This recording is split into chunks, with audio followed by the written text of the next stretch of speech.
Well, joining us live from Irvine in California is Omar Turbi, a Libya analyst. Thank you very much for speaking to us, Mr. Turbi. How would you describe the fall of SIRT in Libya? Is it a permanent defeat for ISIL-linked forces or a temporary setback? Well, I would say that this is probably the strongest and the biggest blow to ISIS in a couple of years, simply because of the support the rebel forces from the West have received from the United States.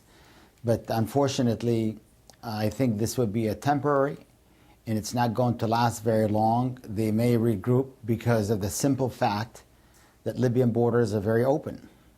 In the Mediterranean to the north, and then you have the south.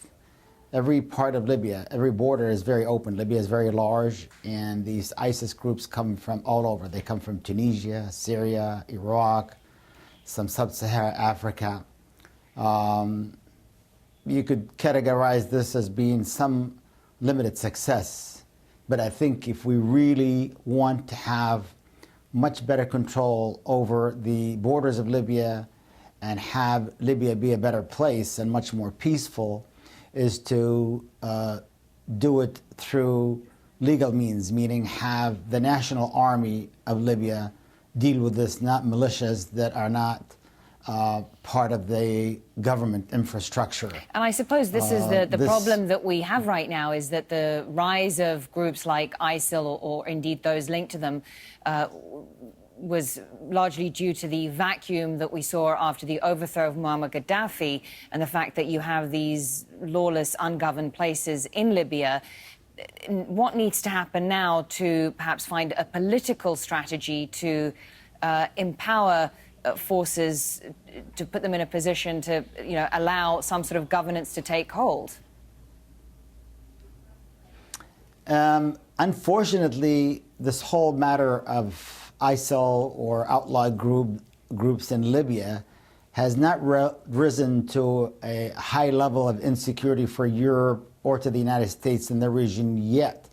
When it does rise to that level and it becomes much more dangerous because of larger flow of immigrants from Africa and from Libya into Europe, the security of Europe is much more threatened. The U.S. security is much more threatened. I think you might see better action from the UN, from the United States, and the European community. Unfortunately, that's not forthcoming in the next few months. The House of Representatives that operated out of Tobruk, his tenure has expired 2 Octobers ago. And then you also have the Government of National Accord in Tripoli that's inept, ineffective, and it's only can I just quickly ask you, Omar, from what you're telling me, it's, obviously we've seen a lot of military action on the ground, but to solve Libya's problems, there has to be a political strategy in place. And you were just saying that the GNA is weak. How do you strengthen the Government of National Accord?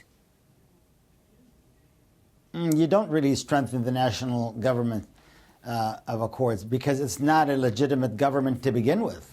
The United Nations made a horrific mistake.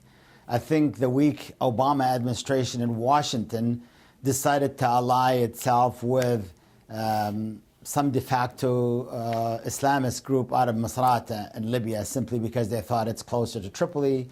They might have thought that they have better weapons, better organized group, and that's really a temporary patch. In my opinion, going forward, Libya is very important. Libya sits right in the center of Europe, south of Italy, south of Greece, it's a very important geographical location.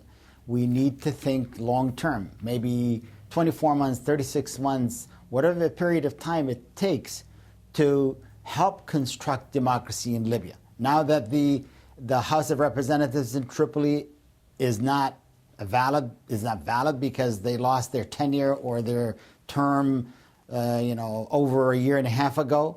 It's time to get the United Nations, the United States, the 5 members of the Security Council, the European community to be much more serious.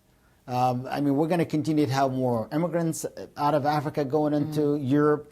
You're going to have Libya right now is being used, whether Yeah. it would be in Sirte or other places that we don't know of, is being used as a base for And ISIS Omar, activities in Syria and other we places. certainly are seeing the ramifications, the situation in Libya, not just taking its toll inside the country, but having a ripple effect in the region as well. Thank you very much, Omar Turbi there.